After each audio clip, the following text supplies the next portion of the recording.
Okay, what if I told you there's this invisible roller coaster you might be riding every single day? One that's secretly draining your energy, firing up your cravings, and get this, even making you age faster. Well, today, we're going to pull back the curtain on the hidden world of glucose spikes.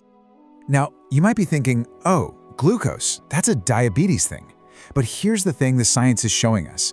A staggering 80% of us, 80%, experience these spikes every day. And that includes people who are considered perfectly healthy. So, let me ask you, have you ever felt that afternoon slump hit you like a ton of bricks? Or that crazy, uncontrollable urge for something sweet? Or maybe just this, general feeling of being tired all the time? This could be exactly why. You might be on that glucose roller coaster and not even know it. All right, so let's really dig into this hidden glucose problem. And look, this isn't about some crazy restrictive diet. It's just about understanding the science of what's happening inside your body when you eat everyday foods, especially starches and sugars. It's actually pretty simple. When you eat things like bread, pasta, potatoes, or even stuff we think is healthy, like fruit juice, they're all just made up of glucose molecules. And when you eat them, those molecules rush into your bloodstream. If too many show up at once, boom, that's a spike. And here's the deal. A big glucose spike is not harmless, not at all. It actually kicks off this whole chain reaction in your body. We're going to break down the 3 biggest consequences of that spike right now. So a glucose spike does 3 major things. First, it puts your body's energy factories under a ton of stress. Second, it literally speeds up the aging process. And third, it causes an overload of a hormone called insulin. So let's break down what that really means for you. Okay, so here's the crazy part. Your mitochondria, those are the tiny energy factories in your cells, they turn glucose into energy. But more glucose does not mean more energy. It's actually the opposite. Too much all at once totally overwhelms them. It's like trying to help a plant by drowning it in water. And when they get stressed out, they just kind of shut down. And the result for you? That feeling of constant fatigue. Now, for the second consequence, and this one is pretty wild, accelerated aging. This quote from the source material just says it all. There is a process happening inside all of us that's basically like we're slowly cooking, and every single glucose spike speeds that process up. Right? So that internal cooking has a scientific name. It's called glycation. It's literally the same chemical reaction that turns a piece of bread into toast. And you can actually see the effects over a lifetime. Look at this. A baby's cartilage is bright white. An elderly person's has turned brown. It's been cooked over the years. And remember, every glucose spike just turns up the heat. And finally, number 3, your body is smart. It knows a big flood of glucose is dangerous, so your pancreas shoots out the hormone insulin to deal with it. Insulin's job is to grab all that extra glucose and store it away. Some goes to your liver and muscles, but when they're full, guess where the rest goes? It gets stored as fat. And this is exactly how those repeated spikes can lead to weight gain.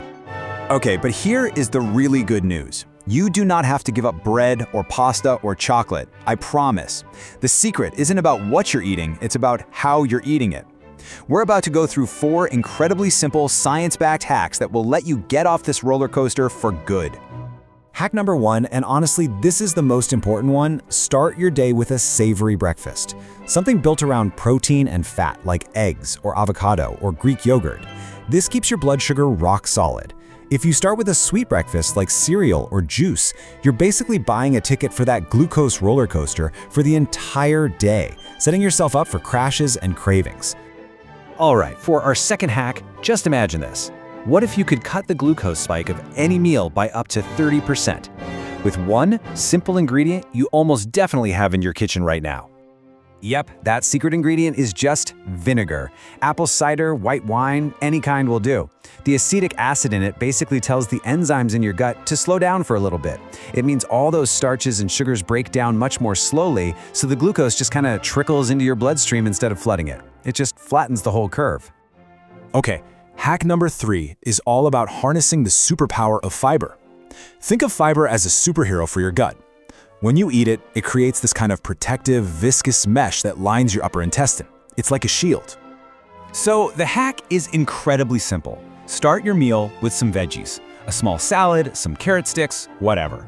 That fiber mesh acts like a filter, slowing down how fast any of the glucose from the rest of your meal can get through. It's such a simple way to blunt a spike before it can even get going. And finally, hack number 4, use your muscles. Right after you eat, your muscles are just begging for energy. So a quick 10-minute walk, doing the dishes, dancing around your kitchen, even just doing some calf raises while you're sitting at your desk, it puts your muscles to work, and they literally start soaking up that excess glucose right out of your bloodstream for fuel. Now, I know what you might be thinking. This all sounds way too simple. Can it really work?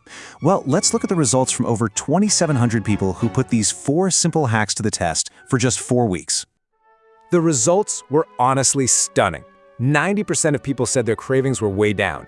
90% reported having more steady energy throughout the day, and for those who were trying to lose weight, 40% did. All of that without counting a single calorie. And that really brings us to the biggest takeaway here. This is not another diet. This isn't about restricting yourself. It's about empowering yourself with knowledge so you can feel dramatically better, starting with your very next meal. So, I've got a little challenge for you. Don't try to do everything at once, just pick one. And I'd recommend the most powerful one. Start your day with that savory breakfast. Just try it tomorrow. And then just pay attention. See how your energy feels. Notice your cravings. See what happens. So I'll just leave you with this thought. This is not about being perfect. It's about making progress. What if the very first thing you eat tomorrow could completely change how you feel for the rest of the day? What if it could give you back that steady energy and control you've been looking for? It's worth a shot, right?